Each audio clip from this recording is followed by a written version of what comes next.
Welcome to the first ever podcast of Real Life Real Estate, your inside look at life, listings, and everything real. Wendy Cross, let's talk about how we know each other.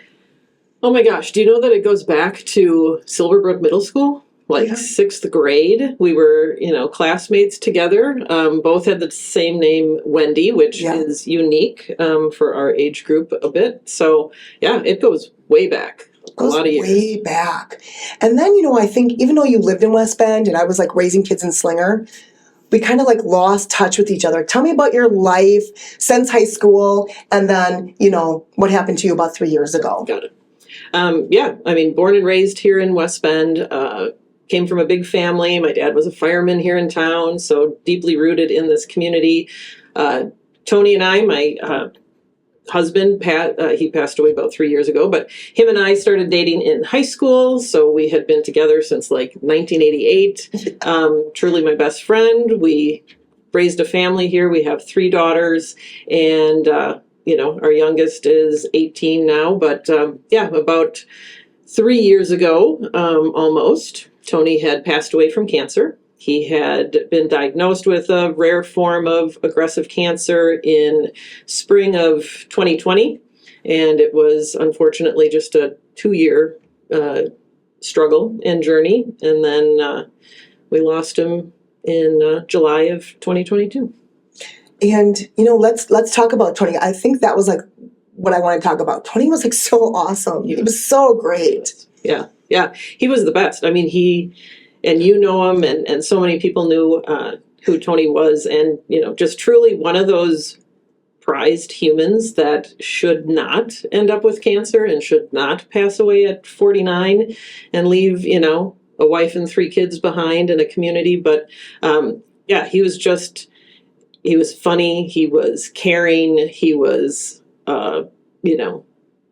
strong, man for his family. And he loved his girls. Oh my gosh. He loved his girls. He was the best guy that he was put on this earth to be a girl dad. For sure. For sure. And we actually have a plaque at home that says, "You're the dad that every girl wishes they had." And, that was him, because he was just so caring and loving and supportive and funny and strong and determined and, hard-headed and, just all the things. And he loved big. And I'm so blessed that You're so blessed. I'm so blessed. You're so blessed that you had that for your girls, because your daughters are phenomenal. Every single one of them is different. Yep. I love the baby the best. But tell me about the girls, because those are the kind of girls that Tony raised, having such great parents that were married, and then Tony just loved his girls. Yeah, he truly did. We raised Kelsey, Kendra, and Cassie. They're all 3 years apart, so now they're 24, 21, 18, and all just strong women that have a lot of their father in them, obviously a lot of me as well. But he, whether it was hunting or fishing or kayaking, reloading shotgun shells, or tea parties and watching High School Musical together and, playing dress up, he just covered all of the bases as being the best girl dad. And, losing him is catastrophic. There's absolutely no comprehension as to why something like that should have had to happen. Are you stuck in that why? No, actually, interesting that you ask that, because I've actually, now that we're reaching, almost this 3-year mark, and anyone who's suffered with grief or loss or any of that knows this, and it's a journey that will last for the rest of your life. And it's the price that comes with loving somebody absolutely amazing and being blessed with that. But the neurological impact of grief, when it first happens, there's a neurological effect on your brain. Your brain doesn't know how to actually process daily life or function without that person there. And especially when, our situation, we had been together since we were 17 and 15 years old. So your brain really just doesn't know how to compute day-to-day life without your other half with you, right? And it takes a while for your brain to actually rewire itself to understand that that gap is now permanent in this physical world. You know, the gap, there's never a gap in the, you know, spiritual world and the, Right. you know, metaphysical world and all of that. But yeah, in reality, you have to adjust to not having this other half of you near you. I mean, everything, we grew up together. We, you know, went through our 20s, got married, had kids, bought a house, Right. you know, remodeled this house, Right. did everything. We've been in the same house since, you know, since we bought it. And just all of those pieces to it are such, you know, like, wait, what do I do now? You know, like, how do you Right. change your daily function when a part of you is missing? And I think like Tony, he was such a great guy, but he was a regular guy too. He was just a West Bend guy, and that says so much, right? Family first, but he just worked the same job all the time. So he got home at the same time. Yeah. So your routine. Yeah. So do you think that's what's the most unexpected part of grief? Like you didn't know, like women are not talking about it, or men if they lose their partners. What was the most unexpected? Just the everyday life?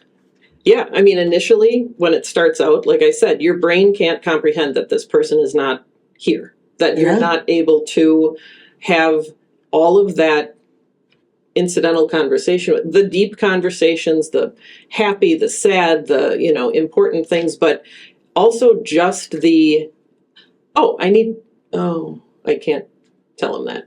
Or, I have a Right, question right. about, I can't right now, you know? Right. So initially, when, you know, you're first going through grief, you are just talking to the wall in the air and, you know, all of that. But, you know, as I was saying earlier, like your brain needs to start rewiring, and then kind of you feel like you keep getting over these little hurdles in this journey. And then all of a sudden you're approaching year 2, and nobody tells you that year 2 is actually like going back to the starting line of the whole grief process. And all of a sudden that second anniversary is, oh my gosh, I've made no headway on this journey, on this process. Like I know it's going to coexist forever. Grief and joy will live together, you know, forever. But that is a statement that is so. Yeah. And you have to accept that. And if you have to, because what happened with your girls is they're doing all these, like in the 2 years, your oldest got married. Your oldest went to Iowa, right, to school. So they're just like letting go of her, right? Yeah. You know, another thing that at our age that I'm experiencing is like that empty nesting. Right. You just long for your kids, right? So you're missing your oldest, but then you're missing Tony. So then you have all these great things happening, right? Yeah, and that's the like thing. Life is still moving forward. That's hard. I think that would be hard too. It is very hard, and that's where a support system and really good friends come into play. But life goes on whether you want it to or not. So you have to continue to choose each day to accept processing this day ahead of you, right? Without them. But yeah, there was marriages and, you know, grad school graduations now, and now Cassie's going to graduate from high school, and, you know, and trips we took and just other family events. And there's all these things that are so joyous and so amazing, and you are gut punched over the fact that your person's not there for it. You know, the girl's father isn't there for it, but he is, but he's not. And, you know, we talk about him all the time. Yeah. You know, celebrate who he was. We laugh about all sorts of things to keep him in our daily lives for sure. But it is a hard journey for sure. And I don't think it would be better if you were married less time or didn't have kids, or if you were 80, right? It feels the same. How did your, you know, it always comes back to real estate, right? How did your home feel after Tony passed? Horribly empty, because like I said, you know, this was our first house, and we had, you know, he did all the work on the remodeling that we put into it. So he's everywhere, you know, and then so you're left with I need to shelter in place right here, in this house, because this is the last place he was in, and right. where our family is. And then as time goes on, you're now faced with all those homeowner, trials and tribulations. Yes. That you're like, son of a biscuit, this guy was supposed to be here to help with this, that, and the other thing. Good thing I held the flashlight and watched and got the tools needed, because now it all fell on, me, but obviously, support from family and friends. But for a while, it's your refuge. And like with this whole grief journey, there are next phases. And I do feel like I'm entering the next phase. Yeah. We're going to talk about that, because over the 3 years, your connection to the space is a little different. One, your baby, all 3 of your babies are going to be gone, right? In the fall. Yeah. So the girls have left now. So your connection to the space is a little different. Correct. Do you think so? Oh, absolutely. Absolutely. Initially, you can't imagine leaving this space, right? Because it's your safe space right now. And it's comfortable, and everything around you needs to stay in place because there's been this major shift. But now that time has gone on, and we're at, 2.5, almost 3 years, and we've had, marriages, and Kendra moved to Chicago, and Cassie's going to graduate and go off to college. And I was hit with, I couldn't possibly stay here now by myself. Right. It's such an identifying piece, and now I need to leave. Yeah, that's so interesting. I tell the story about you quite a bit to a lot of my clients. I deal with estates a lot. And I remember like maybe a month or 2 after Tony had passed, and you were probably out of your mind, you said, I think I have to sell my house.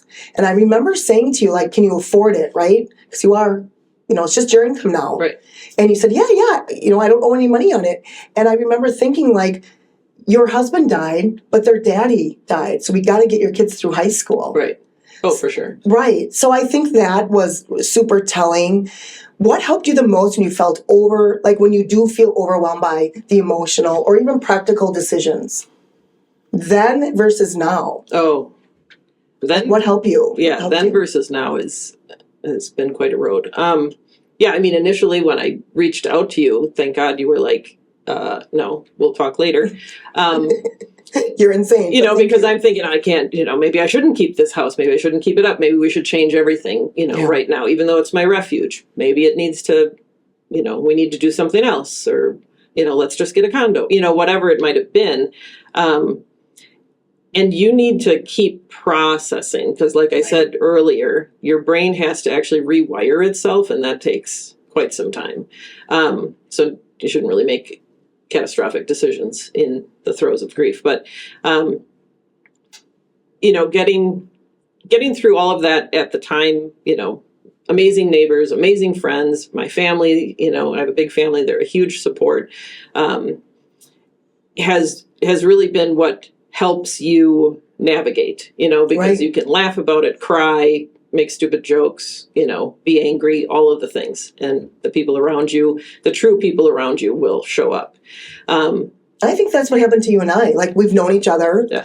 Your maiden name is Wendy Watry. I'm Wendy Wendorf, right? We would maybe see each other at Walmart in all these years, and your little kids or my little kids. Yeah. But we really didn't talk. But I remember coming to Tony's service. Can you tell him what I said to you? Like, I was like so mad about it. I know. Yeah, I mean, and even before you had reached out, when he was sick. Yeah, while he was sick. This is stupid. This is stupid. Expletives that we won't share now, but exchanged different swear words with each other about the whole process. You would check in on me. How's it going? And then after he passed, you obviously extended a message, which was so real and so how it should be with. This effing sucks. This is BS. This is stupid. Yeah. Why would this happen? And, I still remember you walking into his, celebration of life, and you walked with Metallica playing. Yeah. And Fish. Oh, I have goosebumps. Yeah. And like so many, everybody we went to school with. And Yeah. It was really a great service. It was really a great celebration of life. It was a celebration of life. And that's what your girls needed. Right. So you were a good mom. Oh, thank you. I just want to tell you that. You were such a good mom for not ever navigating that. You were such a good mom during that time. Yeah. Because that celebration of life, and that's what they're using, instead of a funeral or a wake, now they're using, it was so great. And I remember just walking up to you like, I don't even want to be here. Like, what is going on? Yeah. This isn't true. Yeah, she walked up and said, this effing sucks and this is stupid. Why are we here? And I was like, I don't know, but thank you for speaking the obvious and saying everything we wanted to actually say. And yeah, it wasn't a funeral. It wasn't a wake. It was, his fishing kayak was there. Metallica was playing. National Lampoon's Christmas Vacation was on the, instead of, sappy photos. So that's, where it was we great. were. It was really great. You did a really good job. Thank you. At what point did you start thinking about real estate again? After you called me and I was like, no, don't call me again. Goodbye. When did you start thinking about it again? Gosh, I would think, well, and you and I had, have had a couple of dinners and gone out with each other and talked through it. And I think, gosh, maybe just in the past 6 months or so. And you did try me out. You have a cousin who is moving into assisted living and you tried me out. And then you saw what great success we had with that. Yeah. So then I think 6 months ago. Yeah. And then I'm like, okay, well, what's going on? Like, is your baby graduating this year? Okay, let's meet. Right. Yeah. I mean, it was just part of the journey and the process. And, I could sense for myself, we were collectively ready to turn the page. Yeah. Make a new start. Let's talk about that. You also just announced something on Facebook, and then I instantly started crying. And do you remember? I'm like, we gotta have dinner, and you're like, no, because we'll be crying the whole time. You just announced something that was so amazing to me that brings me so much happiness. That your oldest is pregnant. Yep. So kind of like talk about, because we're gonna talk about where you're going and how you got there. Right. But why are you going there? Right. Yes. So I'm going to be a grandma this August. And we're not going to call her Mimi or Gigi or anything young sounding. No. She's going to be Grandma Wendy. The real OG, the original grandma. Yes. So Kelsey and Patrick will be having their first child in August, and they live in Georgia now. They have a functional health care practice. Because they're both chiropractors. Yep, both chiropractors. And they were high school sweethearts too. Correct. God, that's amazing. I know it is. So she married her dad. She did. So she's going to have a great life. Yep. She did. And so anyways, they live in Georgia now, Northeast Georgia. Quite honestly, I've grown tired of the gray, dreary Wisconsin winters. It's not good for your mental health. And Cassie's planning on going to college down south at University of Mississippi. So yeah, I was like, I'm ready for a next step. Like I had said earlier, I can't imagine staying in this house now by myself. Yeah. Because it's the house, I can't really stay there now. No, and I agree. And your career has really changed in the last 3 years. Not that Tony was ever stifling, but you kind of came into your own. And then you're traveling for your job quite a bit. So you could kind of pick out where you want to live. And you're like, Georgia's great. Yep. Maybe not next door, but it's awesome. Right. Right? Yeah. I mean, it's a beautiful area, and I do have other friends that are in the Georgia area. Obviously, being around my oldest again, who, her and Patrick had gone to college and then grad school, so haven't really lived near them for about 8 years now. So when they go fast. I know. Want to get back to them and be around this grandbaby. And girl or boy? Boy. Oh my gosh. Of course, it's a boy. Yeah, of course it is. Of course, it's a boy. So, what advice would you give to others facing like real estate decisions during grief? Don't do it right away. First and foremost, find an agent that you can trust, an agent who understands what you're going through, who's listening, who hears what you're not saying. Yeah, who hears what you're not saying. Yeah. And someone who's going to be honest about you might not be in the right frame of mind to make any harsh decisions right now. Granted, now if there's a financial, situation, that's a different discussion. But don't make life-changing decisions when you're still just trying to cope with the fact that your life changed. And for me, I guess my rule, being a top producer in Washington County and talking to people about death, it's different when it's your parent, right? Yeah. Or they were older or whatever. But I want one rule, one year, 4 seasons, go through every season of it, and then let's talk. Yeah, absolutely. I guess a really good question I wanted to ask you, and you're really opening up to us, is what have you learned about the idea of home after loss? You know, like what's your idea of home after losing someone? Yeah, that's changed so much, right? You know, home was what I was used to and what was comfortable and what we had built together and all the things that are tied to him, right? Right. In the house, in our space, in our life. And the piece that happens is life continues to go on and it continues to move forward. And as you navigate all of these waters, you realize I can't actually stay put, you know. And I wouldn't have in that time. Yeah, we wouldn't have stayed put even if he hadn't passed. Like what was changing with the girls growing up and you know all of the things, we would have still had to move forward in some way, shape, or form, right? Like he wasn't a big change guy, so he probably wasn't going to be like, yeah, let's go move to the mountains. So, but yeah, I mean, now you realize that your reality has changed, your future has changed, how you're looking at things are different. So home to me ends up being wherever you make it.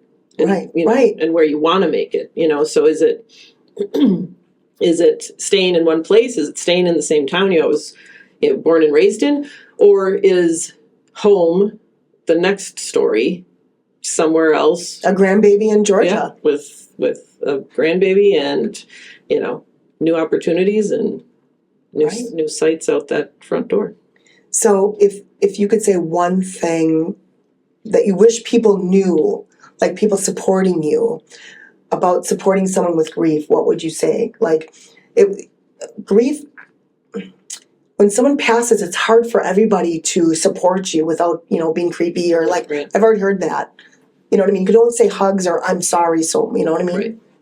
Right. Just be real. I mean, just keep it real. Like you did. You were like, this effing sucks. This is stupid. Yeah, it is. It is stupid. Yeah. And, I guess I've learned going through this level of grief compared to other grief I've gone through this level of grief, it's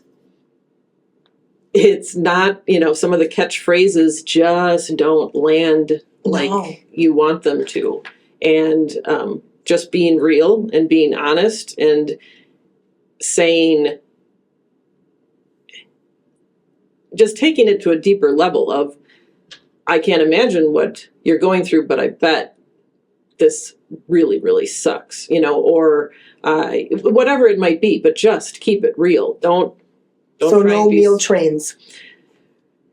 I mean, I could have used those 2 years in because I don't really feel like cooking a lot anymore. Initially it was great, but of course, initially you're like, I'd like to go 6 months without eating, you just, it's such a, and I think when people support you, for them to listen to, like I said, listen to what you're not saying, and you weren't saying that. You were so great. I mean, you were like, oh, of course, you're super grateful. Right. You're super grateful. And, it feeds, whoever is there. But I mean, the one directly impacted by it really probably doesn't want anything but, are you bringing a case of wine over? Yeah. So. Yeah.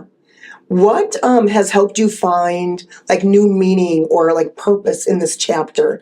I'm not talking about getting a new life. I'm talking about like, I like how you say like this chapter, 3 years later, and I still can't believe it. Yeah. And I don't live there. I mean, how has your life changed, or like what has helped you find your new chapter? Just time, the girl's growing older? It just takes time. I mean, the grief journey just takes time and work and effort, and talking about it and remembering him and remembering remembering the life you had together, but also continuing to bring that into what else is coming down the road. But I guess for me, it's just remembering who you are, remembering first and foremost that the love of your life, you would be doing a complete disservice to them if you crumbled and fell. Plus your children. Yeah, you just said it. And honestly, the grace of God. Like the grace of God has literally carried me. Isn't that funny? Through, and I'm not a uberly, religious person, super faithful. And when you reach the very bottoms, you're going to need something that actually is your buoy. So. Well, I think we kind of talked about this, but what does home mean to you now? Home to me now is love, What kind of love can I surround? You're about to embark on the greatest love of your life. Yeah. Really, grandkids are so much better than kids. They're so much better than nieces. They are just pure. Yeah. Like you find yourself, I don't think I read any books to my kids. I think they were loud and crazy and just wacky all the time. I'm taking Delaney to Bluey at the library at 6:00. And I said to their mom and dad, but I don't want you to go. I just want to take her because I just want to be with her. Yeah. I just can't wait for you to feel that and just know that. Yeah. Yeah. Oh, 100%. I think home to me is now so inside of us, Yeah. I mean, it always was, but really, the thought of walking away from this house that was our first home and we remodeled and all the things, certainly going to be emotional to, pull out of that driveway one last time and drive away from it all. But I'm so firm in feeling that now is the time and home is going to be, somewhere else. And every day that, you just got to feel grateful and blessed that, you can carry home with you wherever you go. Okay, so it is exciting. So tell everybody your plans. I love them. Yeah. I love these plans. Yeah. So I'm, moving to Northeast Georgia and I'm, not going to buy something right away, but I'm going to find, just a simpler, less labor-intensive existence for myself. And no plowing snow, no shoveling, right. No salting. No, they always say you don't have to shovel heat. So I'll just be warm and bougie and new. Making new friends and traveling for work and experiencing, that's actually another piece of it, experiencing all these new things, or my empty nest is just me now. So again, does that suck? Absolutely. Did I want it that it would be Tony and I as empty nesters? 1,000%. But I'm still very joyful about the next steps, for myself. I'm excited. And a good real estate agent is going to help you. I'm going to make you a lot of money for Georgia. She's going to make me a lot of money for Georgia. I love it. So I want to say I love you. And I'm proud of you. I'm so proud. No, I am proud of you. Like what you have done for this community, coming in and taking care of so many people with new homes or selling homes or all of that, because you're so real and you lead with love and I do lead with love. It's and really you are real. honest. Yeah, like if you want honest, real love in its purest form. Yeah, and the most money. And so I always say it's not about the paycheck for me. It's about the hustle of just getting top dollar. Yeah. So I can't wait. I know. And there is something to be said, and I talk to a lot of like older lake people, and you live in a great subdivision where I'm like, you don't own the lake. It's time that you go and like another family gets to enjoy your house. And that's a different way. Like you and Tony would want little baby twin boys running through the little halls of your house. Right. And I'm going to do that for you. Right. Yeah, and somebody with dogs, fresh dogs that will dig up holes in my backyard. Yeah. Yes. Go right ahead. Okay, well, thank you. Thank you. And thank you for watching, listening. If you have any questions about this podcast or anything real estate, please reach out. Real life, real estate, your look inside of life listings and everything real.